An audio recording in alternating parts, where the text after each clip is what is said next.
Olá, gente, 9 horas em ponto aí para vocês, 8 horas em ponto para mim aqui. Vocês me falam se vocês estão me ouvindo bem. Vamos aqui, Fabiana, olá, Tentante por Amor. Olá, gente. Ai, que bom que vocês estão chegando.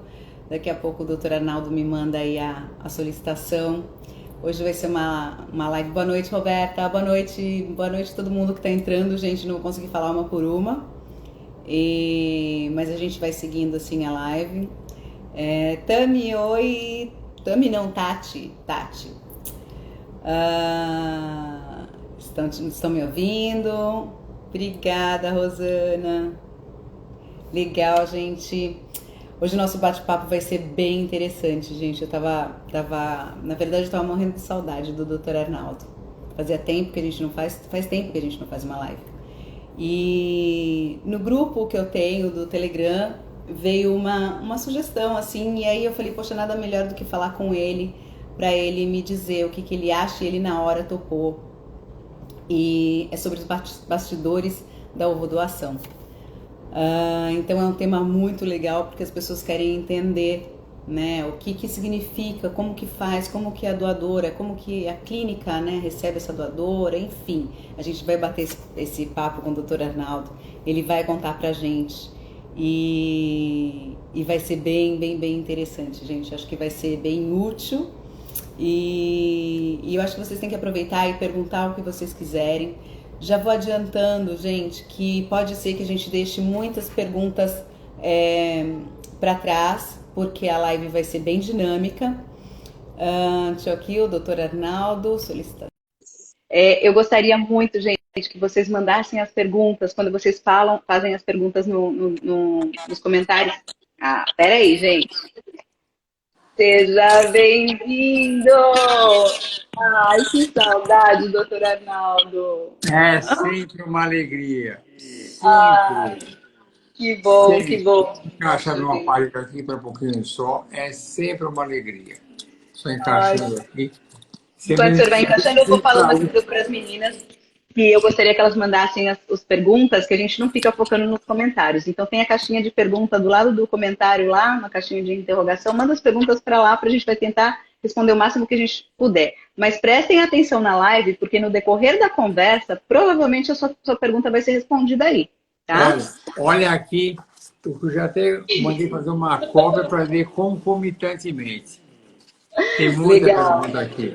Legal, tem, gente. Eu estava explicando para eles que a gente com certeza vai deixar as respostas para lá, porque tem muita pergunta já e a gente vai ter que fazer aquele bate-papo dos stories. Doutora Arnaldo, obrigada por tão prontamente o senhor responder, né, e aceitar essa live diferente, né? A alegria é minha. Essa dos bastidores, eu adorei. Os bastidores, a gente conversa com frequência durante a consulta, como é que as coisas acontecem. Algumas pessoas perguntam, muitas têm ansiedade, como será que é? Tem medo no começo, como é que é feito, como é que ocorrem os detalhes. Só vou fechar a porta aqui, porque as meninas estão lá. Um minuto, só vou fechar, um minutinho só. Fica tranquilo. Então, gente, boa noite, gente. Boa noite vocês que estão entrando ainda, que eu não vi, não falei oi, mas sejam super bem-vindas. A live vai ser, então, sobre os bastidores da ovodoação, né? Como que funciona isso? Como que é o pré? Como que chega pra gente, né? Essa batelada de informação. Então, é nisso que a gente vai conversar. E o doutor Arnaldo estava falando. Pode falar, doutor. Não, eu achei o seu tema maravilhoso.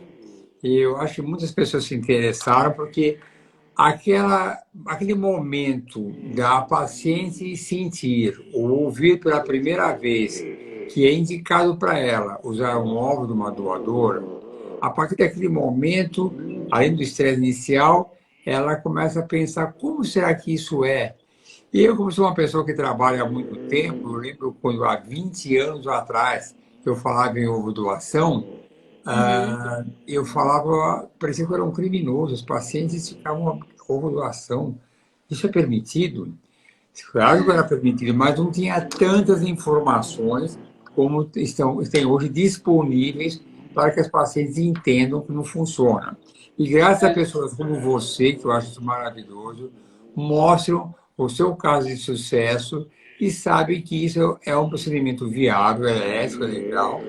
E isso é uma alegria que nós temos muito grande aqui.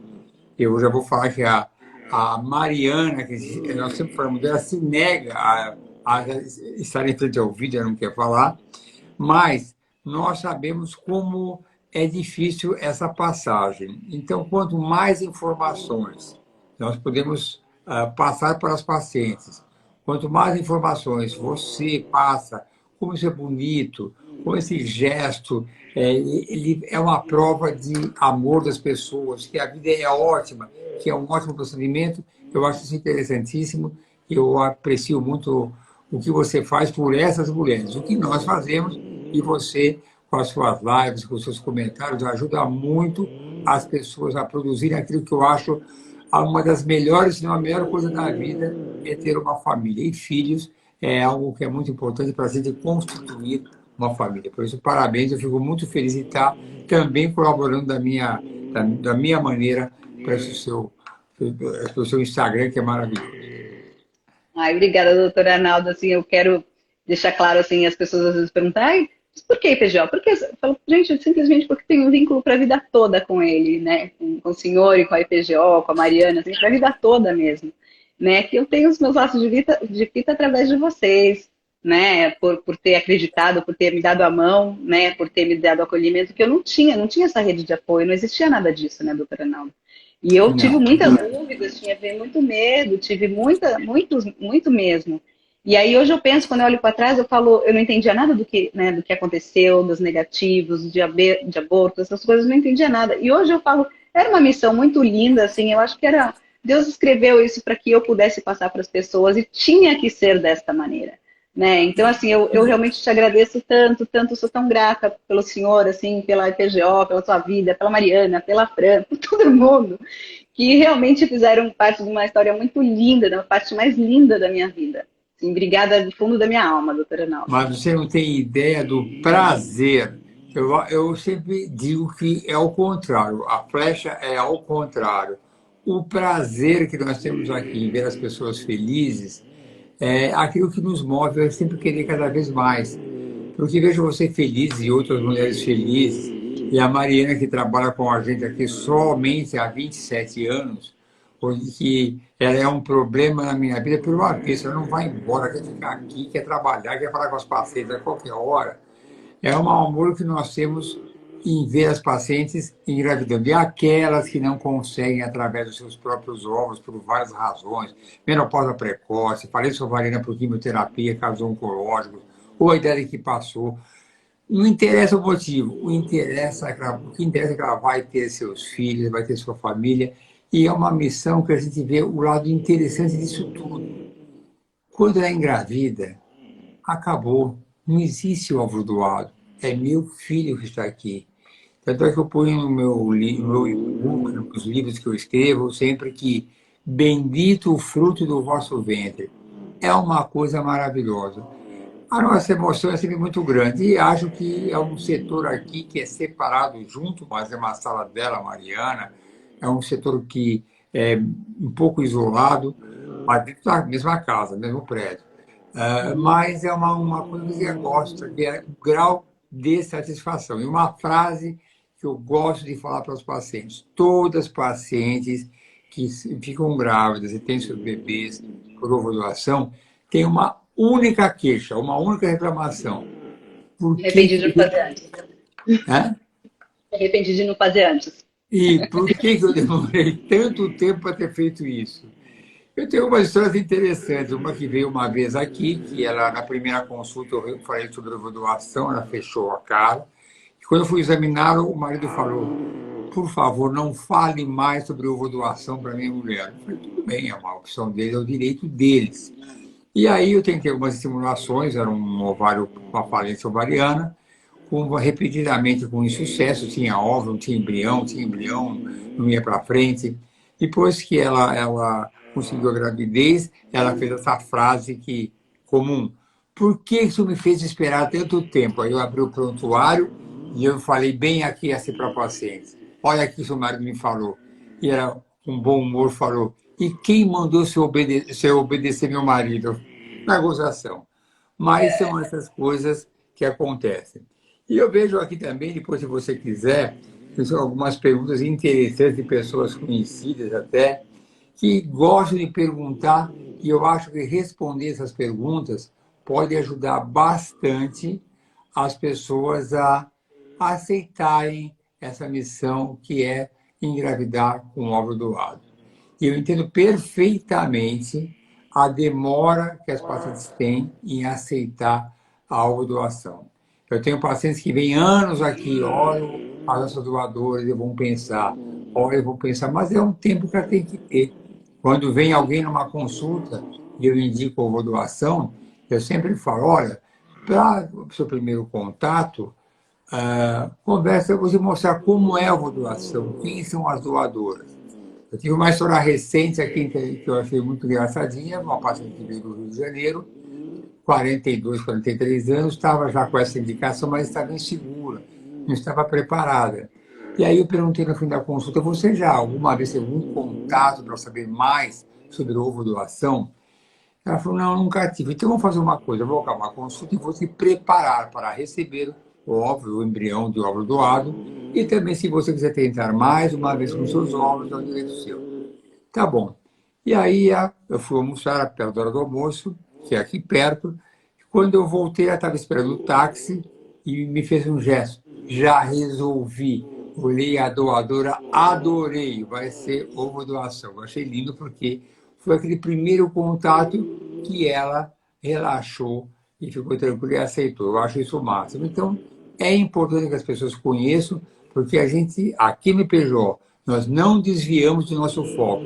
Eu quero que as pessoas tenham família.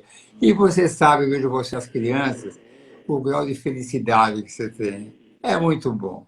Então, de poder ajudar as pessoas a produzirem isso, é para nós emoção. Por isso que eu falo, as pessoas agradecem para a gente. Errado. Eu e nós aqui que agradecemos o privilégio de poder estar ajudando as pessoas. Eu tento sempre as pessoas que não têm jeito a com o óvulo dela, convencer. É um trabalho difícil, viu? Mas tem que tentar, mas no final o que importa é tudo dar certo. Mas o senhor sabe o que eu acho, assim, da minha época, né? Já mudou bastante coisa, incrivelmente já mudou bastante coisa, até como se tratam o assunto, o que você busca na internet também já mudou muito, porque eu lembro que não tinha realmente nada, tinha os seus livros, que eu ganhei, inclusive, tinha a epigenética que eu rolando buscava tudo, mas não tinha essa coisa de eu querer conversar com alguém ou trocar uma ideia com alguém, tinha a Mari, meu apoio era a Mari, né? E eu sempre falo dela com muito carinho, assim, com muito respeito, assim, porque ela me ajudou, ela pegou na minha mão, assim, nas negativas que eu dei, e quando eu saí da sala chorando, porque eu me senti num mercado, numa prateleira, escolhendo o meu filho no primeiro momento, assim, foi difícil. E ela sempre com aquela tranquilidade que ela passava de, tipo, vai dar tudo bem. E ela tem a sensibilidade, doutor, assim, eu sempre digo para as pessoas, né? Não poderia ter na IPJ, onde eu estive, tá, gente? Claro que cada clínica tem seu protocolo, tem a sua pessoa de contato, tá? Não estou menosprezando ninguém, muito pelo contrário, acho que esse trabalho, esse profissional é incrível. Ele tem que ter uma sensibilidade assim única, né? Então eu dou parabéns para todos eles. Mas eu falo da minha experiência. Então, a Mari, para mim, ela realmente é um ser humano muito dedicado. Assim, ela tem o cuidado de te tranquilizar, de falar, vai dar tudo certo, e entender a sua característica, entender o que você busca, mesmo você estando perdida. Você não sabe o que dizer, você não sabe o que escolher, e ela te mostra assim, as opções.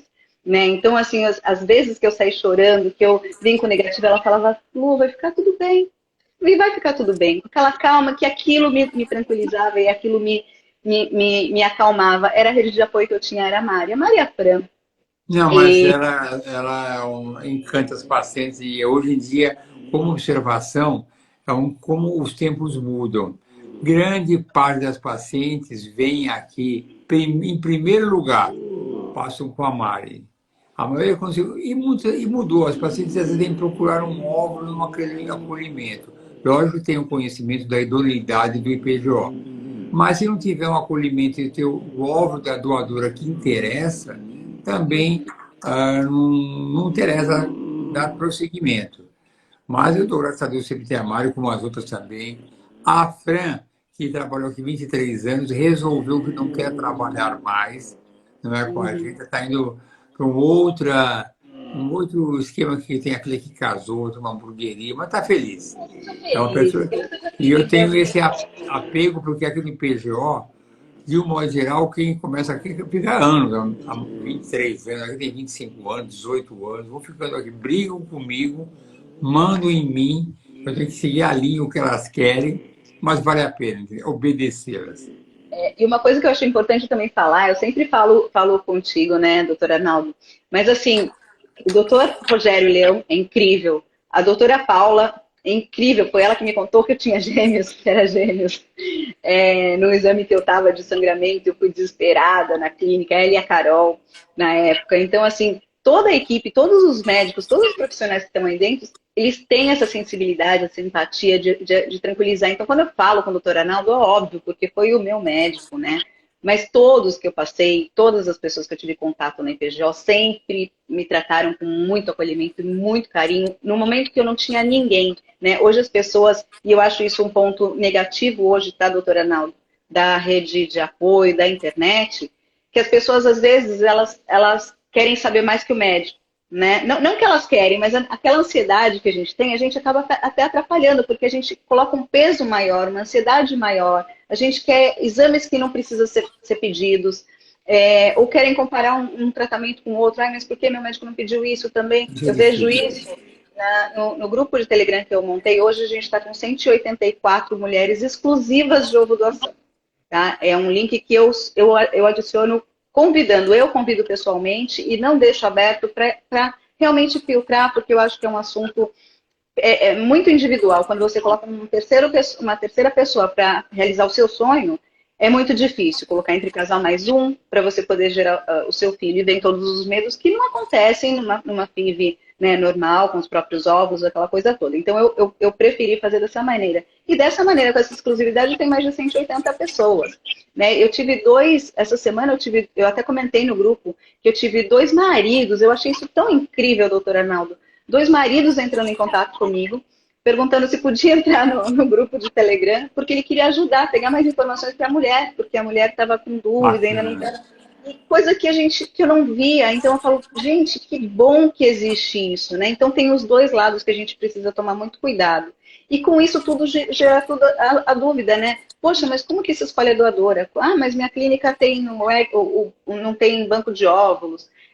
Eu quis fazer contigo também, doutor Arnaldo, porque comigo foi assim. E neste grupo que eu tenho, umas 3 meninas me comentaram que estão contigo e que já escolheram os óvulos, a doadora já apareceu assim, muito rápido, com menos de 2 meses já tem o resultado, já tem aquela coisa toda, e eu acho isso incrível, porque quando as pessoas me falam, tem que recorrer banco no exterior, ou 2 anos de espera, eu não entendo muito bem isso, porque eu falo, poxa vida, né? Então, um dos motivos também que as pessoas não entendem isso, né? Cada clínica tem o seu protocolo, né? E eu sempre falo, não, a IPJ tem o banco de óvulos próprio. Quando eu fui, eu tinha um calhamaço de questionário que eu poderia escolher. Não sei se hoje continua assim, né? Eu não sei como que é o filtro hoje em dia, mas eu acredito que seja mais ou menos da mesma maneira, talvez mais informatizado, enfim. Isso o senhor pode dizer pra gente. Então, assim, uma das maiores perguntas que a gente tem é como que essa doadora, como que vocês encontram essas doadoras? Na verdade, hoje em dia, ele sempre foi, e a Mariana tem essa participação, as doadoras nos encontram, né? Então, lógico que a gente foi a primeira pessoa que teve um site de doação, até esqueci o nome desse site, mas era doaçãodeovos.com.br. Doador tem vários. Fiz um livro sobre isso. Nós sempre nos dedicamos muito a isso, e isso começou a gente ser procurado. Então, a gente acabou sendo uma referência nisso. E as doadoras nos procuram, mas procuram, e alguém perguntou, aqui tem entre as perguntas que eu vi aqui, por que nós temos tantas doadoras e como é? Até eu queria achar que muitas perguntas estão aqui. Mas por que nós temos essas doadoras? Quais são as doadoras? Por que nós temos óvulos congelados? Na verdade, existem várias situações. Nós temos doadoras voluntárias, sempre voluntárias, por algumas razões específicas.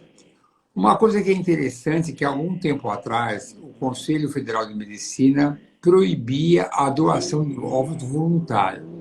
Foi uma perda que nós ficamos muito frustrados, porque tem receptoras que nos procuram, que precisam de ovo doação, mas na parte financeira elas têm dificuldades. Antes, e agora voltou, depois de voltar à resolução, a gente falava, olha, você tem alguma sobrinha, alguma prima jovem que possa doar para o nosso banco de óvulos? É claro que essa doadora voluntária, e essa pergunta existe aqui, eu gosto de ser claro, super claro e claríssimo, ela passa por todos os exames, todos, eu digo todos mesmo, sem exceção, os mesmos exames da receptora, de quem quer ser mãe. Aliás, ela faz de rotina também o exame cariótipo, que é o exame que, pelo Conselho Federal de Medicina, não há necessidade de fazer. Mas eu considero fundamental, porque já peguei doadoras que fazem exame cariótipo e, por alguma razão, tem uma translocação, uma inversão cromossômica, que podem gerar um bebê com algum problema. Então, faz parte do nosso protocolo, que não é obrigado, e eu sei que tem clínicas que não pedem, porque não faz parte do protocolo obrigatório, eu peço cariótipo. Então, essa doadora voluntária, ela faz todos esses exames. Quando houve aquela lacuna de 2 anos, que é o que o Conselho Federal modificou agora há pouco, que é outra história que já falamos bastante, está por aí nas redes sociais, eu não tinha outro jeito. Eu fiquei chateado porque não poderia dar a oportunidade para essas mulheres que tinham uma condição financeira menor a ter seus filhos. Quando voltou, aconteceu isso. Nós temos esse grupo de doadoras que vê dessa maneira. Tem doadoras também que são voluntárias, ou são doadoras que querem congelar óvulos porque elas querem preservar a fertilidade. Tem 30 anos até 32 anos, que é a idade máxima que nós aceitamos doadoras, e elas têm um potencial muito bom. Então, eu consigo amenizar o custo dela e parte desses óvulos metade são congelados. Eu dou um exemplo que veio a semana passada, uma paciente indicada. Eu tenho uma casa aqui no condomínio e veio para uma moça que veio de lá, mas uma moça tão bonitinha. Ela tinha um ovário maravilhoso. Então, eu olho para o ovário, ser bonitinha. Aliás, eu vou deixar até de falar muito bem isso. É gestos interessantes, bem, pessoa educada. Um ovário maravilhoso. Eu falei, nossa, se ela não conseguir pagar, eu quero esses óvulos, eu quero pensando numa paciente. Aliás, eu gosto de abrir essas histórias, e às vezes na escolha da doadora tem muito lado pessoal. E essa paciente, quando eu falei, agora me encanta, eu vou te contar uma história muito bacana, um pouco antiga, mas eu gosto de repetir. Era uma vez uma doadora muito, assim, boazinha, pessoa que tem uma boa família, bem estruturada. E eu fui coletar os óvulos dela, que era uma doação compartilhada, e ela ovulou. E não tinha óvulo nenhum. Aí, quando eu fui contar para ela, a primeira reação dela, assim, ainda meio adormecida. E a minha receptora, coitada, que eu achei mais, não estava preocupada com ela, ficou preocupada com a receptora. E aí eu já me ganhou minha simpatia, achei uma graça essa preocupação, mostrando como que ela era, né? A maneira dela ser, uma pessoa boa. Aí, quando ela foi para uma nova doação, foi muito bem, ela engravidou, a receptora também, e ela teve hiperestímulo. E eu cuidei dela, normalmente, como eu cuido de qualquer paciente, e ela, quando voltou aqui do retorno, me agradeceu por ter cuidado dela, como eu tivesse feito alguma coisa fora do meu normal. Eu sou um médico dela, eu cuido, não importa ser doador ou receptor, eu tenho que tratar. Me trouxe um presente, ela achou incrível. E ela engravidou. Aí, quando estava no final do pré-natal, ela veio me visitar, trouxe um outro presente, e aí ela... falei, quem vai fazer seu parto? Ah, doutor, eu perdi o convênio, só tenho plantão. Plantão, você? Aí eu falei para ela, pode ser que é paranormal? Não, qualquer um. Eu falei, se for cesárea no coração, também tem um limite, a minha bondade, né? Cesárea agora marcada, o que eu faço para você? Não funciona agora. Lógico que parto normal, ficar a madrugada inteira fica mais difícil. Eu quero. Então eu fiz a cesárea dela, com a marcada de presente.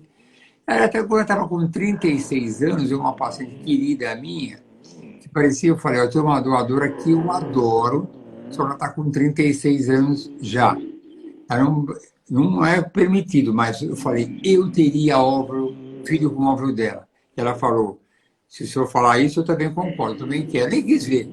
E aí a do outra vez e as duas engravidaram. Então, essa parte de a gente fez as coisas, essa confiança é muito importante. Eu quero tocar no assunto de algumas coisas que o senhor falou nessa sua, né, nessa sua descritiva, assim. Primeiro, eu gostaria de saber uma coisa. Se nesses exames que fazem, que é uma pergunta que a gente tem corriqueira no grupo, né, e sempre tem, se essas doadoras elas têm análise ou se tem algum transtorno psiquiátrico, psicológico, alguma coisa assim. Isso não tem nada a ver com a genética, né? Porque isso é personalidade, isso é outros fatores, mas isso é analisado para receptor ou para doadora? Olha, a coisa que eu mais adoro quando eu vejo a planilha é a sinceridade delas. Elas falam totalmente. É claro que se for dela propriamente, a gente analisa os remédios que ela toma, o que ela toma, isso é muito fundamental. A gente percebe algumas coisas. Do ponto de vista familiar, elas falam cada coisa até terríveis. Umas mostrou que fumava maconha, sem se preocupar com isso, ela não omitiu. Eu nunca vi uma discrepância em algum dado relatado por ela que não fosse verdadeiro. Mas ele nunca pegou alguma outra coisa. Elas são sinceras e põe antes uma introdução e procura mostrar a responsabilidade que ela tem. Essas doadoras voluntárias, eu vou lembrando das histórias, eu sou um perigo também. Vieram duas meninas bonitinhas, bonitinhas assim, gentilzinha, simpática. Eu falei assim, vocês vão doar? Tá, vamos. Como é que eu vou saber se eu vou fazer todos os exames e você vai querer doar depois? Aí ela falou assim, doutor, a gente gosta tanto dessa moça, gostamos tanto, mas não quer ver ela mais triste, a gente quer ajudar. Eu falei, senti sinceridade, fizeram todos os exames e todas fazem o exame. Nós temos uma conversa franca. Eu nunca vi, nesses mais de 25 anos, 20 anos que a gente faz uma doação, alguém dar uma imagem distorcida que não fosse a realidade. Agora, eu Tem vou fazer uma 25 anos, pesquisa. 25 anos que vocês fazem ovulação, né? IPGO trabalha com ovulação. A primeira pessoa que teve o tratamento, isso eu sei por causa do questionário, né? Que eu recebi, foi de 1983, né? Ou seja, existe um filho de ovulação aí com 39 anos. Tem. E a outra coisa que eu gostaria de saber, que me perguntam muito também, se as doadoras e as receptoras, quando é compartilhado e tal, se elas sabem entre elas, olha, a minha receptora ficou grávida, a minha doadora engravidou também, a gente conseguiu ajudar. Existe essa troca entre elas? Eu não tive, tá? Eu não tenho essa informação. Não existe. Entre elas, sim. O anonimato É anonimato sempre mesmo. é fundamental. Aliás, eu quero entrar nessa questão. Tem uma pergunta aqui, que alguém perguntou qual a minha opinião sobre doação de irmãs. Uma pergunta que eu achei boa e propícia para o nosso momento. Não sabe. É muito comum a gente perguntar, e a minha doadora, e a minha receptora engravidou? A gente não fala. Faz parte da regra, Eu porque não soube. Eu perguntei até para a Mari, tá? E aí, ela falou, não posso falar.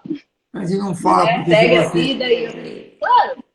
Então, se a gente fala para uma, não fala para outra, você falou para ela, então, porque assim, a gente não fala para evitar qualquer tipo de constrangimento. Se a doadora souber que a receptora engravidou e ela não, ela pode ficar meio transtornada. Pode ter um lado positivo, então meu óvulo é bom, porque se alguém engravidou, mas a gente prefere fechar essa parte e não comentar, não. Agora, pegando o gancho da história que o senhor contou, da mulher de 36 anos, né? Primeiro, abrindo um parênteses, eu gostaria de um dia ter uma live com o senhor só contando histórias. Porque eu amo todas as histórias que o senhor conta, de verdade. Eu acho lindas. E por que eu queria tocar nesse assunto de 36 anos? Porque existem muito paradigma que eu acho que precisa ser quebrado, ainda mais agora, depois da 2294, da CFM, que foi em julho, que foi aprovada, pode, a partir de até 37 anos, uma doadora. Antes eram 35 e agora até 37, e foi um buchicho porque é velha, porque não pode, E eu ouvi, eu participei de um bate-papo, de um debate lá no grupo do Telegram, e as pessoas, não, se o seu tem 30, troca por uma mais jovem, que tem que ir para mais jovem e tal. E aí eu fiz uma enquete, né? Eu fiz uma live com a Quadrigêmeos, com a Paulinha, ela tá grávida de quadrigêmeos. E a história dela foi super interessante também, porque ela transferiu 2 embriões e desses embriões os 2 duplicaram. E ela, com 35 anos, ela doou também os óvulos. Quando ela tinha 35 anos, tipo 20 dias, sei lá, 30 dias antes de completar 36. E aí eu fiz a pergunta assim, vocês aceitariam um óvulo de uma pessoa que está grávida, de quadrigêmeos, e que doou os óvulos? Todo mundo que sim, né? Eu queria os óvulos, eu quero a fila dos óvulos. Ela tem 36 anos. Então, existe 35, 36 anos, existe um problema de aceitação porque achar que é velho. E eu sempre coloco isso para as pessoas, gente, não é isso, porque se ela está no banco de óvulos é porque é saudável e tem condições. A clínica jamais vai te dar uma opção que não seja viável, né? Eu acho que o risco existe tanto para 20, 24, quanto para 35, né, anos. Então, eu acho super interessante o senhor colocar isso da idade, né, e que deu certo, que engravidou, aquela coisa toda, justamente por isso, para as pessoas entenderem que não, tudo bem, a idade tem mais chances tal, mas não é impossível, né? Então eu achei bem interessante do senhor colocar isso. Não, eu falo para você que mas é um caso especial, mas eu até botei com subir para 37 anos, que eu acho uma coisa meio inócua. Por exemplo, quando eu ofereço as doadoras, 28, 30, 32, aí vem uma de 36, qual você vai escolher? Uhum. Então, E quer é dizer, natural. a não ser que eu possa, que nem o caso que eu lhe falei, que é uma situação recomendada por mim e o grau de confiança que a paciente tem em mim. São pacientes que vêm com tentativa, então ela confia em mim. Eu tenho muitos Claro. casos assim. Uma vez eu É também diferente. então, uma que veio aqui, aí eu achei que era irmã de tão parecida que era. Eu conto essa história que é interessante. Aí, gracinha ela, nem estava pensando em fazer nada de ovulação. Eu achei o ovário dela e era a carinha da minha paciente que precisava de óvulo. Eu comentei com ela alguma coisa de ovulação, se ela não tivesse condição. Falei, nossa, o que é isso? Eu falei, não, tudo bem. Só deu um toque para abrir uma porta. Falei, que pena. Quando ela voltou, ela falou assim, você sabe o que eu fiquei pensando naquilo? Foi, é normal fazer ovulação? Eu quero sim. Como é que funciona? Eu expliquei. Aí eu liguei para a minha paciente e falei, tem uma doadora que é igual a você. Você quer ver o questionário dela? Ela falou, não. Você não falou que é boa para mim? Mas não é uma paciente que chegou aqui a primeira vez. Você falou que é boa para mim, está falado. Confiança total. Agora, as pacientes que procuram uma primeira consulta, acreditar que a de 36 é tão boa quanto uma de 28 ou 30, é difícil, né? Então, vão ter poucas chances. Algumas coisas eu procuro ajeitar, mas se tem alguém que eu tenha assim, uma simpatia muito grande, ver que, sabe, são pessoas que agradam, que nem essa que eu te falei, que tem maneiras.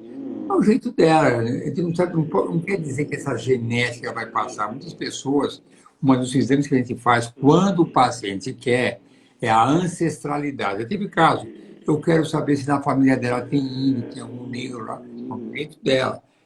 É um direito dela. Aí eu posso pedir um exame específico chamado ancestralidade para saber. É um complemento. Como alguém que é um estudo genético. Hoje em dia, com a história do exame imunológico, o KIRA, o HLA-C, eu queria saber, pode fazer Muita uma... pergunta. Então, mas aí começa a ficar complicado. Não é um exame que ele é discutível, cheio de controvérsia. Eu uso em algumas situações extremas, mas se começar a procurar e a doadora baseada nisso já é tão difícil, fica complicado, mas é um direito, se ela quiser, por conta dela, a paciente pode fazer um HLA-C para ver se é compatível com ela. Certo? Doutor, qual o problema? O que acontece? Existe algum problema ou simplesmente de escolha mesmo? De eu escolher uma doadora, uma doadora, eu receptora, escolher uma doadora que não tem o mesmo tipo de sanguíneo que eu?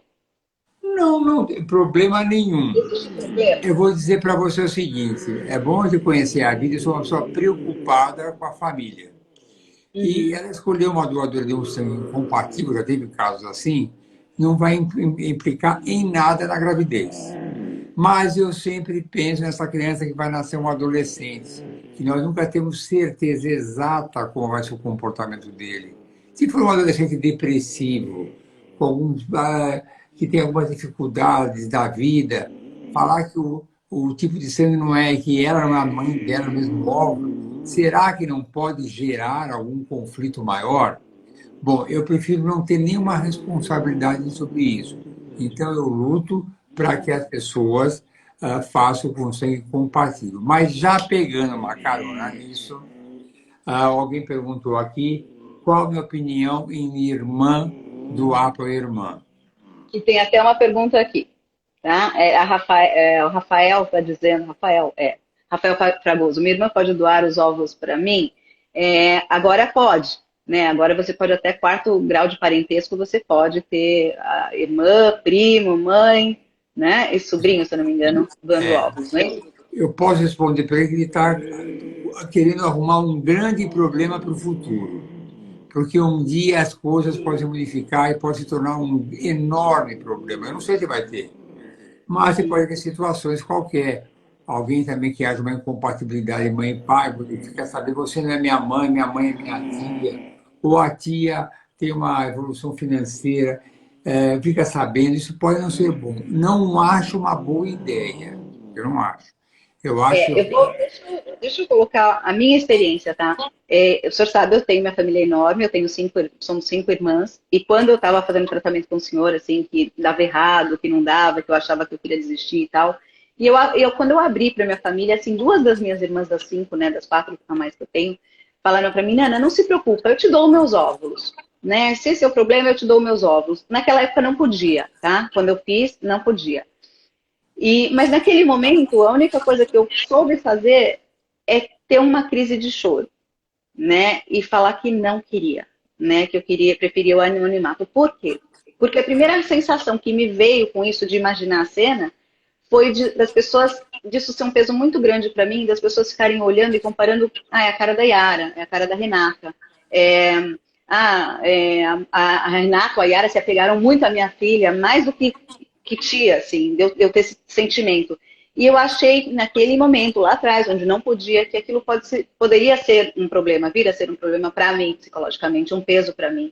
Então, eu não aceitei. E se fosse hoje, eu também não aceitaria por essa razão. Mas eu acho que essa opção ajuda muita gente, né? Cada um sabe, né? Tem as dores e as delícias, né? Cada escolha é uma renúncia. Então, as pessoas têm que estar pensando adiante, né? O que pode vir lá na frente com essa abertura. Não, mas quando me perguntam isso, mesmo em outros tempos perguntavam, é lógico que eu dou minha opinião, eu dou minha opinião. Eu tenho lá do meu paternal, eu digo a minha experiência, olha, problemas podem vir. E a maioria, principalmente os maridos, falam, eu não quero também. Ele fala, porque quando eu vou ver minha cunhada segurando meu filho no colo, posso achar que existe algum vínculo. Ele vai criar aquele negócio para o resto da vida. E a experiência mostra aqui, a nossa larga experiência, que depois que a mulher engravida, sendo grávida com óvulo doado, ela não lembra, acabou a ovulação. Não existe mais, é o filho dela, está no meu útero, não existe. Agora, manter esse vínculo que alguém um dia solta, mas o óvulo não era dela, como algumas pessoas que são celebridades, alguém fala assim, será que o óvulo é dela mesmo? Se não for, ela também não vai contar. Imagina alguém falando para ela que o filho não é seu, é de uma outra mulher. Eu acho que tem que ser uma intimidade do casal, mas essa é a minha opinião também, né? São coisas íntimas, é um problema seu, né? E hoje em dia a gente vê que muitas pessoas, você abre e fala, mas é um problema dele, mas é uma intimidade. E agora, colocando irmã, as pessoas se amam, se adoram, a gente não sabe o que pode acontecer no futuro. Eu acho que a prudência me diz para use o anonimato, que ainda acho que é o melhor caminho. Mas, se quiser, eu faço meu sermãozinho, porque eu sou contra, eu não recomendo, como outras coisas eu não recomendo. E é aquele lado que eu falaria para uma filha minha, eu diria a mesma coisa. Agora, se não vai aceitar também, eu sigo as regras dos outros. Claro, e é o que eu falo sempre para as meninas, né? É importante vocês buscarem informação, é importante você pedir opinião, se você quiser, abrir para quem você quiser, a hora que você quiser, você não tem obrigação nenhuma de fazer isso. Mas as pessoas têm que tomar cuidado, né? Porque às vezes isso acaba gerando um peso muito grande, inclusive eu sempre estou falando isso ultimamente, assim, cuidado com a rede de apoio que você tá, porque às vezes eu percebo que as pessoas estão em 4, 5 redes de apoio, grupo do WhatsApp, grupo do Telegram, mais não sei o que, né? E aí a pessoa está super confusa e no final a rede de apoio não ajuda. né? Então, assim, isso é um problema muito sério que eu estou vendo que tem acontecido, né? Então, assim, eu até brinco com as pessoas, se você dá uma rede de apoio e te angustia mais, por exemplo, eu tive um caso da menina que falou, olha, eu postei tal coisa, e as pessoas falaram, não, mas isso pode acontecer, coisa assim, negativa, né? E que ela ficou mal, e que ela ficou para baixo, que ela começou a desacreditar. Eu falei, mas o que você está fazendo ainda no grupo? Né? Se o grupo te faz mais triste, te angustia mais do que te dá apoio, sai fora, não é para você estar ali, né? Porque não é isso que a gente precisa nesse momento, né, doutor? Então eu acho que as pessoas têm que tomar muito, muito cuidado com as coisas que se ouvem, porque existe rejeição ainda, doutor. Existe tabu, existe o desconhecido, sempre assusta, né? A gente sempre tem medo, por mais que as pessoas falem, mostrem aquela coisa, sempre dá medo. Então, assim, é importante você meio que se proteger da maneira que você puder, né? Neste momento, principalmente de transição, de aceitação, do processo, do tratamento. Olha, rede de apoio eu acho que ajuda, mas com certeza algumas atrapalham, porque é muita informação desencontrada, mesmo porque médicos diferentes de ótima qualidade, de excelência, têm opiniões diferentes. Eu falo, com certeza você e seu marido não pensam igualzinho em tudo. Vocês têm as suas razões e podem ter conflitos. Todo médico é bom, mas alguns acreditam naquilo, uns só fazem aquilo que tem evidências, uns ultrapassam o limite, outros exageram. Então, precisa tomar muito cuidado. Quando começa a ter muita informação desencontrada, a gente começa a ficar perdido. Até eu, se for em qualquer lugar que eu esteja dando informação para mim, é muita coisa. Acredite no seu, eu sempre digo, acredite no médico da sua escolha. É importante. Não entra muito em conflito. O que ele fala, segue. E, na minha opinião, os casos que dão mais certo são aqueles que se entregam para o médico e falam, eu acredito em você.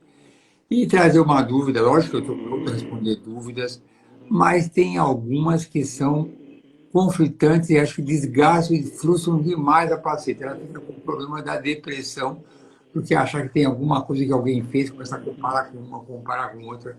Isso é muito difícil. É verdade, é verdade. Tem Vamos umas lá, vamos lá. perguntinhas aqui, se você Bora lá, quiser. aqui na tela, ó, já tenho um monte aqui na tela, vamos ver? Olha só. Vamos começar com essa daqui, ó. A parte genética dos pais da doadora também é levada em consideração ou só o fenótipo dela? Não, o fenótipo dela, no nosso, na nossa folha aqui, nós temos alguns detalhes familiares.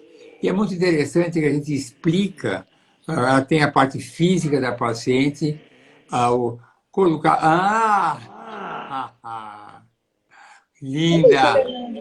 Quem que é É, ele? O tio o que eu Arnaldo? mais adoro é essa. É a Adoro. Gabi? Você é quem? Qual é o seu nome? Gabi? Gabi. Quem que é o tio Arnaldo? O que ele fez com a mamãe? Ele pôs uma sementinha na barriga e eu que fiz. Ele pôs uma sementinha na barriga da mamãe e você cresceu. Muito bem, filha. Agora vai lá com a Mana e daqui a pouco eu vou pra lá, tá bom? Eu vou fazer o Doutora Arnaldo, o Rolando viajou e eu tô sozinha com elas. E elas estavam até se portando bem. Olha aqui, ó. Quem é esse aqui? O tio Arnaldo. O que o tio Arnaldo fez? O que ele fez na mamãe? Conta pra ele. Você lembra? O que ele fez? A Mana falou. Então manda um beijo. Isso. Um beijinho para Boa noite. você. Boa noite, gente. Boa noite, gente. Boa noite. Vai lá, deita que a mamãe já vai. Acende a luz, por favor. Desculpa, doutora Arnaldo. Vamos lá. O que eu estava falando? Até se perdeu, né? Que a gente estava falando disso, da genética do ser levada em consideração ou só o fenótipo. Quando ela preenche, é muito interessante os critérios de escolha das pacientes. Ela descreve a cor dos olhos, o cabelo, fala do pai, a mãe, irmão, alguém morreu, como é que são. Detalhes que são muito sinceras. E muito, a gente pede também, ela fala qual é o trabalho dela, como é que ela se diverte, como é que ela se relaxa na vida. E a gente pede para ela escrever um texto para a receptora. E tem muitas, o marido ou ela se encantam com o texto que ela escreve, a maneira que ela encara a vida. Então, é claro que ela escreve com sinceridade. A gente está vendo na hora que uma pessoa é, se ela fala que é loira e é morena, isso a gente de olhar e se ver. Agora, e muitas vezes falam sobre o pai, a gente pergunta como é que o pai tem uns textos completos que elas recebem, mesmo as pacientes que moram longe, a gente manda via e-mail, a gente não manda fotinho de criança, mas manda, pessoalmente a gente mostra. E, então, a gente vê muitas características. Eu digo, quem está aqui, que já passou comigo, eu falo sinceramente, você vai concordar comigo. Fala para a Marina escolher para você, que ela escolhe melhor que você mesmo, tá? Mas você pode ver, e a maioria fala, de primeira já gostei, então ela sabe. Então, a nossa vivência, esse tempo de vida com fazendo esse tipo de escolha, sabe muito bem, mas essa parte de perguntar detalhes do pai, da mãe, da irmã, consta no nosso relatório mesmo. Viu? Uhum. Aí a gente vai fazer aqui, peraí. Aqui tem outra aqui. Quando o casal possui tipo sanguíneo A positivo, qual tipo sanguíneo adequado da doadora? Os dois têm A positivo, é isso? Isso, os dois têm A positivo. É só você ver que tipo de sangue pode ser um filho gerado para vocês, óvulo de vocês. Duas possibilidades, A ou O. Portanto, a doadora pode ser sangue O, que mesmo que você tenha um filho O, é esperado, é recessivo. Então, ele põe azão, azinho, aí que vai o azinho, vai o O, dá O. Pode ser os dois. Olha aqui, essa daqui é legal. Opa, por que ela saiu? Peraí. Cadê? Aqui. Após a escolha da doadora, qual o prazo dela ficar pronta para coleta? Olha, depende de que estágio ela vai estar. Então, se for uma doação compartilhada, tem várias maneiras de a gente fazer isso. Antigamente, no começo, o congelamento era uma coisa ruim. Normalmente a gente pede até, se o marido morar longe, que ele colhe o sêmen desse estocado, forme o embrião e transfira em seguida. Mas se a doadora tiver tudo em ordem, nesse mesmo mês, no mês seguinte, ela já pode colher os ovos e fertilizar. Não há nenhuma espera. Eventualmente, faz uma revisão final, tem algum exame. Eventualmente, a doadora pode ter algum compromisso particular naquele momento, pede para não ser aquele mês. Mas vamos dizer que em 2 meses tudo estará resolvido.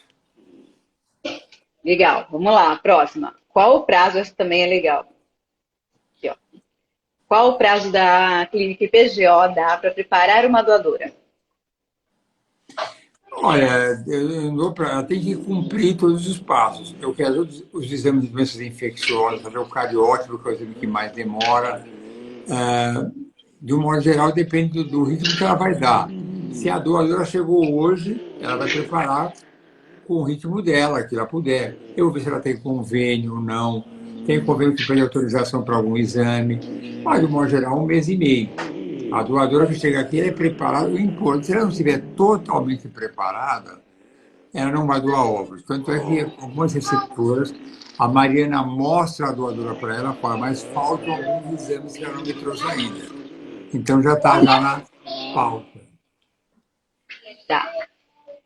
Não, você tá vendo, né? Que as meninas estão aqui, o Rolando viajou e eu tô com elas aqui, correndo para lá e para cá, que eu achei que elas fossem ficar mais tranquilas. Mas vamos lá. Quais os pré-requisitos para ser uma doadora? A gente já falou sobre isso, né, doutor? Estou vendo aqui algumas perguntas. Aqui tem uma pergunta que é sempre, essa você consegue sempre ser repetida, sobre a epigenética, né? Aqui, alguém perguntou aqui, eu conheço bem essa paciente, que eu mal conheço, mas eu gosto dela. Ela pergunta para mim, epigenética existe mesmo? Como eu gosto de histórias, quando nem se falava em epigenética, a gente já percebia a semelhança do bebê que nascia. Eu gosto de ver você assim, de ver que filho é bom, mas dá trabalho do bem. Desculpa, doutora Nalda, que eu não queria arrancar a live e elas estão aqui. Ó, senta aí para escrever. Pode falar, doutor. Desculpa. Mas é assim. Então, quando nem se fala em epigenética, uma observação que nós tínhamos aqui é que o tamanho é semelhança. Uma vez uma receptora, e ela tinha uma característica assim, ela tem um rosto muito redondo. Era uma característica, é uma coisa fora dos padrões habituais, redondo, assim. Mas tudo bem, escolheu a doadora, que for o melhor possível. E aí fizemos uma doação, ela foi ganhar bebê com o médico dela, na cidade dela. E um dia ela manda uma foto dela segurando o bebê no colo. Chamei a Mariana e falei, como é que pode, Mariana? É igualzinho a ela, o mesmo rosto redondo que ela tem, idêntico. Então tem situações como essa.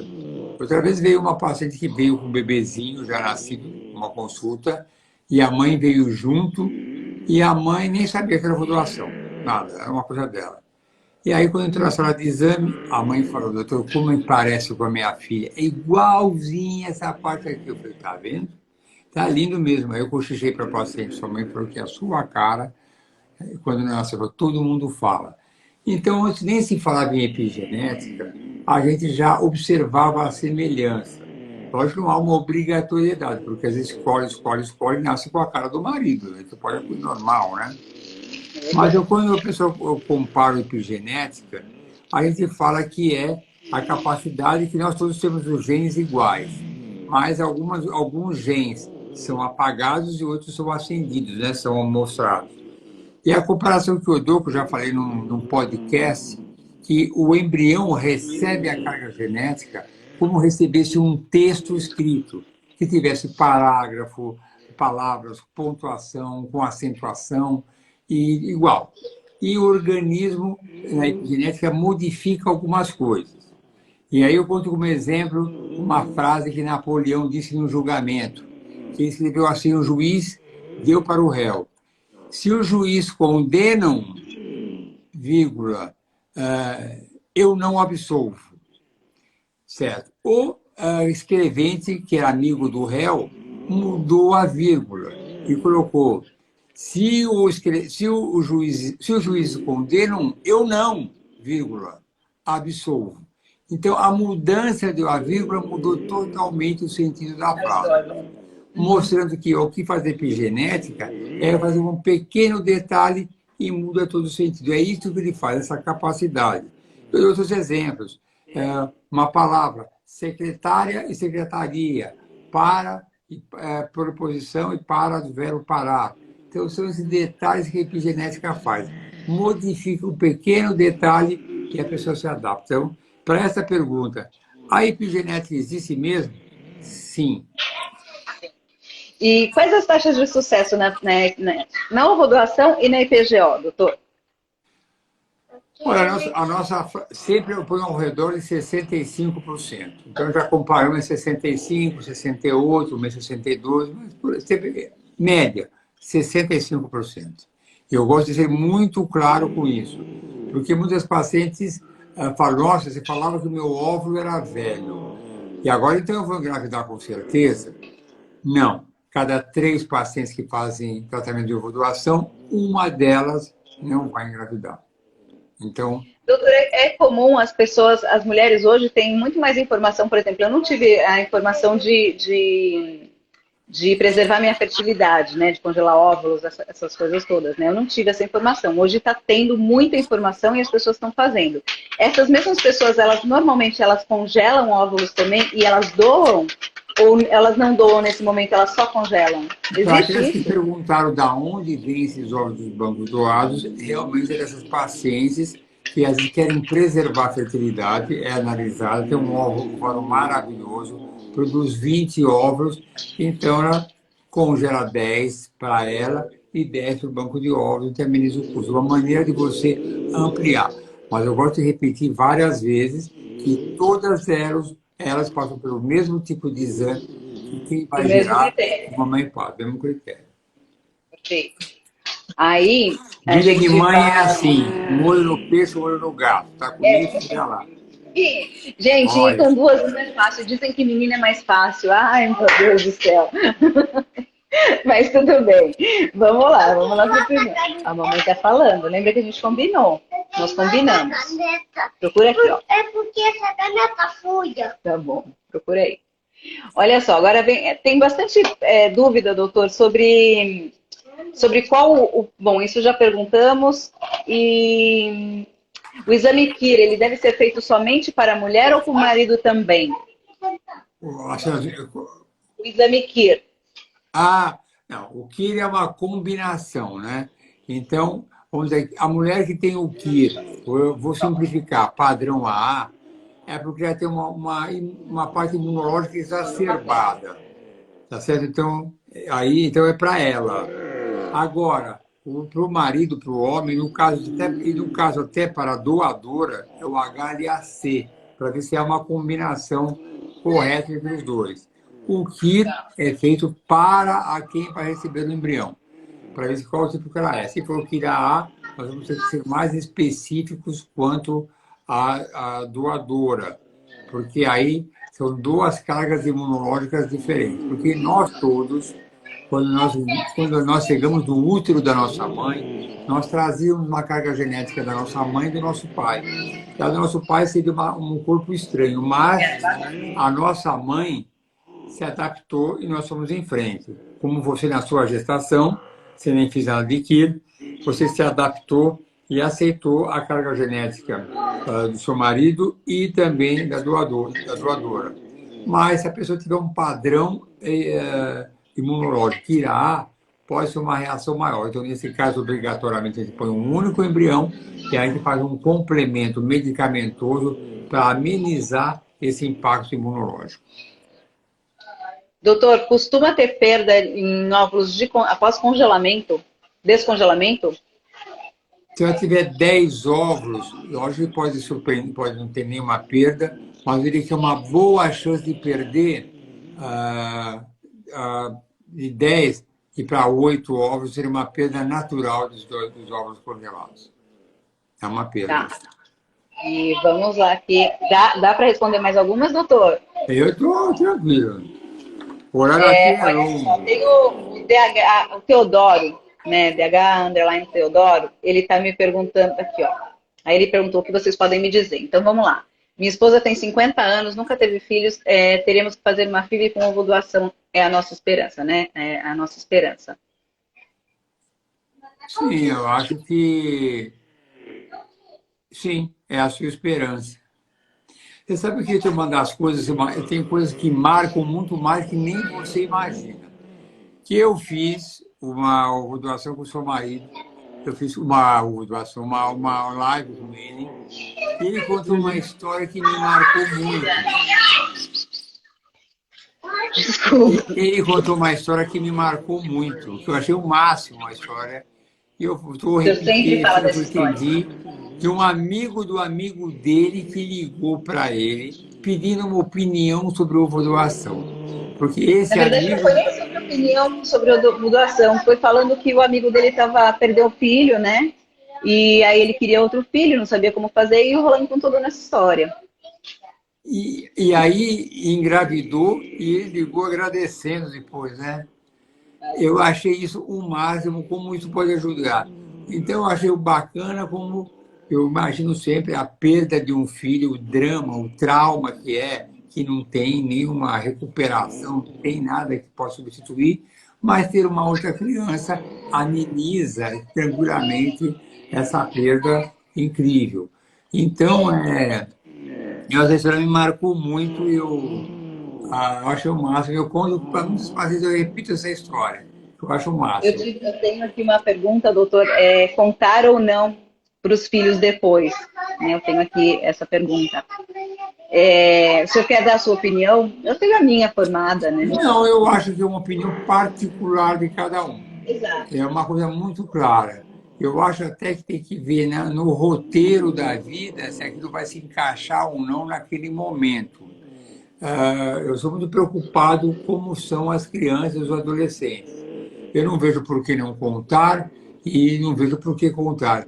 Vai ser aquele momento como vai estar a situação. Lembro aqui, não só você como outras pessoas, como os pacientes que frequento aqui, conto, não, quem me indicou aqui foi meu colega de trabalho, que já fez o tratamento aqui, mas só que o óvulo não era da mulher dele, era o óvulo doado. Ele conta naturalmente. O paciente fala, mas o óvulo não era meu, o óvulo doado com uma naturalidade que não era normal antigamente. Hoje em dia, na mesma classe de sala de aula das pessoas, com certeza existem crianças provenientes de doação. Existem muitas coisas no mundo que é uma adaptação da vida, né? Eu falo que, como você fala na parte da sexualidade, transgêneros, famílias monoparentais. Isso é uma coisa que você fosse para o passado, era uma coisa que era estranha. Hoje em dia, é normal. E como também a doação é uma coisa normal. Eu quero dar a minha opinião, tá, doutor? Se puder, assim, eu sei que o tempo já deu 9 horas agora, mas 9 não, 10 aí, né? Mas eu decidi contar, primeiro porque eu sou muito verdadeira e eu sou muito contra a omissão, né? Dependendo do que. Eu acho que os laços de família, ele tem que ser muito transparente. Isso é uma opinião, gente, minha, tá? Minha. Então eu não teria paz. Eu não teria paz de ver minhas filhas crescendo e eu engasgado com alguma coisa, que até de orgulho mesmo, às vezes a gente quer contar e não conta porque existe um segredo. E acho que um segredo é muito complicado quando envolve mais de uma pessoa, né? Então existe eu e meu marido e o médico. Alguém pode soltar isso. Amanhã ou depois, eu sei lá, Deus o livre, eu separo do meu marido. Existe uma briga, isso pode ser jogado na minha cara ou pode ser contado. Porque as pessoas têm comportamentos, às vezes, mudam, né? E as pessoas, às vezes, atingem, ofendem. Eu também pensava também que, e se minhas filhas acontecerem um acidente, alguma coisa, e precisarem, sei lá, de uma transfusão, e alguém questionar se eu traí meu marido, por exemplo, né? Era essas coisas que eu pensava. A outra coisa que eu pensava também, se precisarem de uma doação e eu não for compatível, né? E eu queria ter paz, né? Eu ficava preocupada assim, se minhas filhas decidirem estudar medicina, reprodução assistida e descobrirem que tem essa opção. E lá no fundo elas começarem a fuçar e descobrir por que minha mãe mentiu ou me escondeu isso, né? Então eu jamais me perdoaria se elas descobrissem qualquer coisa pela boca de uma outra pessoa que não fosse eu, né? E a parte de tudo isso, doutor, hoje eu vejo que é tão lindo a história delas, é tão linda mesmo, é tão única, que eu não vejo motivo, eu só tenho motivo de orgulho para contar e que elas saibam do que eu passei, do que eu vi, do que eu busquei para tê-las comigo, né? E também acredito que quando elas tiverem 15, sei lá, na sala de aula dela, como o senhor disse, vai ser natural comentar como são duas mães, dois pais, né? Eu nasci através de tratamento com óvulos doados de outra mulher, porque no fundo, não é isso que vai determinar o que elas são. O que vai determinar a relação é isso que eu tô com elas. É a educação que elas têm em casa, é a experiência que elas têm, o ambiente, igual a epigenética. A epigenética, o embrião adquire características do ambiente que está sendo criado. As minhas filhas hoje passaram por essa e hoje elas adquirem características do ambiente que está sendo criado dentro da minha casa, né, dentro da minha família. Então, por isso eu quis contar. Por isso que eu achei tão importante contar e acima de qualquer coisa, está ajudando essas outras mulheres que passam pelo que eu passei. Eu acho isso o máximo. E também a minha opinião é que o óvulo não tem a menor importância no indivíduo, porque é uma gotinha de água doce que desemboca no mar e a água continua salgada. É uma parte tão minúscula que não tem a menor importância. Apenas eu preparo para que o casal sinta-se à vontade se vai contar ou não, para que a decisão venha depois de uma situação que ele achar de acordo com o ambiente familiar, da maneira que você encara as coisas, tudo isso é muito importante. Eu nunca sei como é que você e o Roland têm uma sintonia perfeita, mas nem sempre o casal tem essa sintonia. Eu tenho que mais ou menos, né, doutor? Mais ou menos. Às vezes a gente tem um monte de diferenças. Por exemplo, as pessoas perguntam, mas as meninas, ela não tem de você? O óvulo que eu recebi, ele não tinha língua, né? Foi brasileiro, né? Mas as minhas filhas hoje falam 3 línguas. Elas falam português, espanhol e inglês. Porque é o ambiente que a gente está colocando ela, é o que elas estão aprendendo e é o que elas vão crescer, né? Então, eu acho que é muito importante a gente colocar isso, que as pessoas ficam com medo, de não vai parecer comigo. Gente, o que as minhas filhas são é o que eu visto elas, como eu arrumo o cabelo delas, como eu gosto, né, de brincar de boneca. Elas são minhas bonecas, né? Então, eu acho que é bem importante a gente ter esse discernimento e a gente ter esse entendimento que a aparência não é tudo. Se ela vai buscar alguma coisa, se alguém te pergunta quem é você, você vai comprar, você vai abrir uma conta em banco, ninguém pergunta qual é o seu DNA, pergunta o seu CPF, né? Então, assim, não é seu DNA qual é, né? Isso é o que menos importa em qualquer situação, né? Você não vai encontrar uma pessoa que vai falar qual é o seu DNA, quais são os seus ancestrais e de onde você veio, como você foi gerado. Não existe isso. Eu concordo, né? Então, que o óvulo não tem a menor importância, como te falei, uma gotinha de água doce no meio do oceano. E a gente respeita a paciente e o caminho que vai ter as coisas. Mas eu acho esse trabalho maravilhoso e acho maravilhoso que você encara esse fato, como você avalia isso. Eu acho muito bacana e acho que a ajuda que você faz para as pacientes que estão indecisas e podem, às vezes, abrir mão de ter uma família porque não acreditam no doado, eu acho um desperdício. Tem os seus filhos, não importa o óvulo. Se o homem que às vezes não tem banco de sêmen, use banco de sêmen, tenha sua família. Não tem óvulo, a gente arruma óvulo. Não tem útero, a gente arruma, mas tenha sua família. Eu costumo dizer, de um tempo para cá, que óvulo doação não é um óvulo, óvulo doação é vida, né? Eu até sempre ponho hashtags assim, doe vidas, ajude a construir vidas, doem mais óvulos, porque eu acho que tem muita mulher precisando e está cada dia aumentando. Isso, eu fico tão feliz quando eu vejo isso, sabe, das pessoas. Muita gente aceita de primeira, assim, não foi o meu caso, mas muita gente aceita de primeira, muita gente está interessada em saber, tem muita gente querendo doar, né? Então, assim, eu fico muito feliz, doutor, quando eu tenho feedback das pessoas de que eu tenho ajudado tanta gente. Tem amigas que viraram amigas que foram tratar com o senhor aqui em Miami, que os filhos nasceram agora, dia 13 de agosto, gêmeos também. E eu fiz questão de ajudar, assim, porque me toca muito. Eu lembro quando ela estava preparando endométrio, ela, eu preciso de anticoncepcional aqui nos Estados Unidos para preparar, né, para regular o período, né? Ela falou, mas eu não tenho, eu não quero ir no médico só para pedir uma receita, porque aqui não vende que nem no Brasil, né? Eu falei, fica tranquila porque eu tenho aqui um monte, me marca um dia, eu vou te levar. Então eu levei para ela e ela fez tudo. Fui no chá de bebê dela e os bebês nasceram lindos, a coisa mais linda, com 39 semanas, doutor. 39 semanas eles nasceram e ela com 44, 45 anos, não lembro. E super saudável com óvulos doados. Então, assim, eu fico tão feliz quando eu vejo histórias como essa, como tantas outras que que eu tô conseguindo chegar e ouvir, né, e dar voz para essas pessoas, que eu fico realmente muito gratificada e as pessoas que me ajudam com isso, que são tem as senhoras clínicas, as pessoas que vão me marcando, que vão confiando naquilo que eu falo. Eu não tenho bebezinho, mas tem umas enfermeiras que vêm aqui e estão preocupadas aqui. Deixa eu ver. Eu já está angustiada aqui, deixa eu ver. Hã? Não terminou? Não, estou com ela aqui. Ah, meu Deus do céu! Tô terminando. Oi! Oi! Não, então amanhã a gente resolve isso daqui, deixa. A gente já tá terminando porque eu tenho duas aqui me esperando. Peraí, que eu tô terminando. E vem aqui dar um beijo no tio Arnaldo. Vem cá, você está me escrevendo. Pronto, manda um beijo pro tio Arnaldo. Fala, vamos terminar a live? Vamos terminar, Raquel? Vamos. Você vai levar. E Gabi, vem aqui dar um beijo no tio Arnaldo. Vem aqui as duas, a Gabi e a Bela. Tio Arnaldo, ó, meus dois Mas lacinhos. quanta menina linda! Olha pro tio Arnaldo. Olha o que ele vai falar pra você. Queria uma... Presta atenção. Olha pra ele. Faz o coração, olha lá pra ele. Linda. Cabeça com cabeça, vai lá. Peraí. Acho que ele já fez. Peraí, de novo. Cabeça com cabeça e olha pro tio Arnaldo. Olha lá. Olha pra ele. Conseguiu? Mamãe, por que ele tá fazendo baixinho? Ele tá falando baixinho porque ele vai terminar a live. Tá bom? E é isso, doutora Arnaldo. Eu quero te agradecer muito, assim, pela sua disponibilidade, pelo seu tempo. Eu sei que é tarde, mas é sempre importante, assim, a gente esclarecer dúvidas e sempre, quando alguém me pergunta alguma coisa, eu lembro do senhor.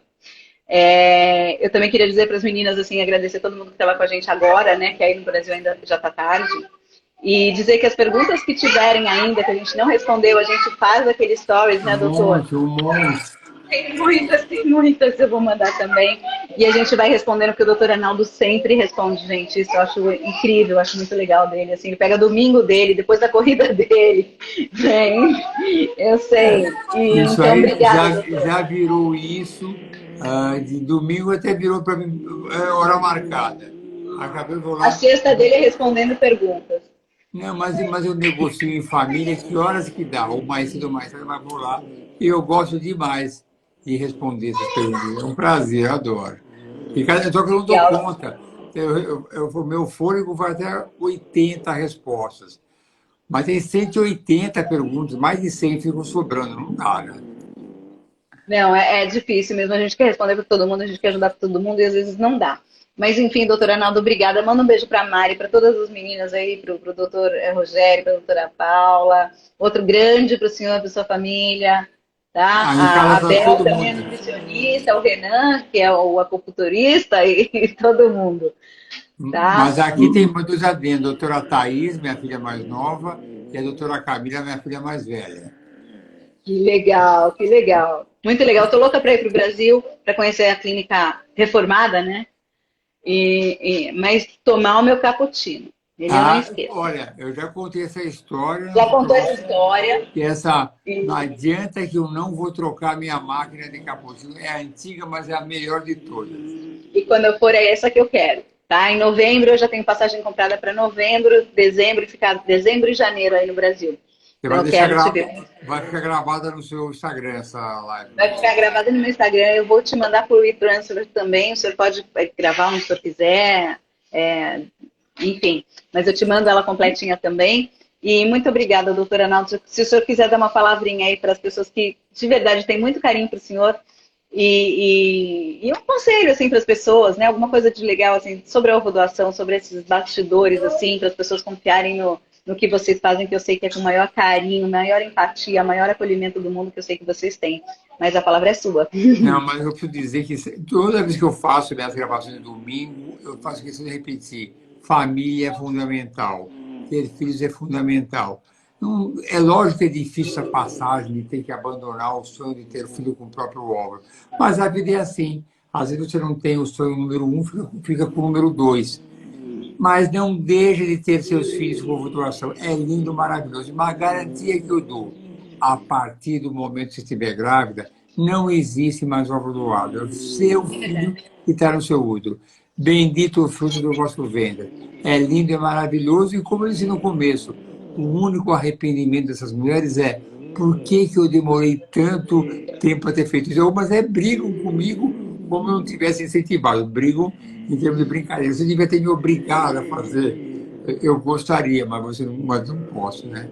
Consigo em frente, família é maravilhoso. Não abandone esse sonho, esse objetivo na vida. Tá bom?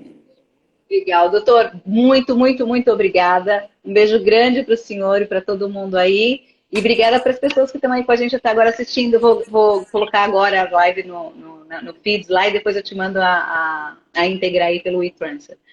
Tá bom? E a gente vai falando. Qualquer dúvida que eu tiver, você sabe que eu recorro. Eu faço questão de responder. E depois tem aqui, Renan da Acupuntura pode falar, o Rogério, são pessoas excelentes, com vídeos que eles falam. Não, com certeza eu vou. Com certeza eu vou. Tá bom? Então, um beijo grande. Obrigada, gente. Obrigada. Tchau, tchau. Um beijo. Tchau, tchau. Tchau.